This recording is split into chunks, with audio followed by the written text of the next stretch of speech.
জাহাঙ্গীরনগর বিশ্ববিদ্যালয় নিয়ে অনেক কথাই বলছিলাম। আজকে বিশেষ করে যে কথাটা বলবো, জাহাঙ্গীরনগর বিশ্ববিদ্যালয়ে কিন্তু নেগেটিভ মার্কিং সবচেয়ে কম।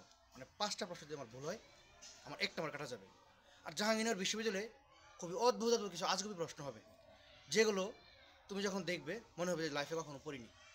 আসলে এটাই, যারা জাহাঙ্গীরনগর বিশ্ববিদ্যালয়ের প্রশ্ন ব্যাংক পড়ছি এটা জানি। সকল প্রশ্ন বিশ্ববিদ্যালয় চান্স পাওয়ার জন্য অ্যান্সার করতে হয় না। এই জন্য জাহাঙ্গীরনগর বিশ্ববিদ্যালয়ে আমি চান্স পেতেই চাই।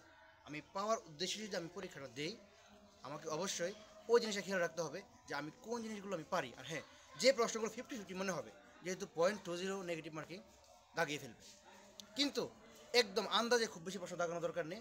আর যেহেতু 50% মার্কস ক্যারি করলেই মোটামুটি একটা সিট পাওয়ার আশা করা যায়, এই জন্য আমি বলবো যে একদম স্পেসিফিক টু দ্য পয়েন্ট যে প্রশ্নগুলো আমি পারি এগুলো অ্যান্সার করবো, এবং পাশাপাশি যে প্রশ্নগুলো আমার 50-50 মনে হবে, আমার যদি নাম্বার অফ এমসিকিউ যদি খুব কম দাগিয়ে ফেলি, ওই ক্ষেত্রে আমি এই রিস্কটা নিয়ে নিব যে 50-50 যেহেতু আমি যেগুলো পারি আমি সেটা দাগিয়ে দিব।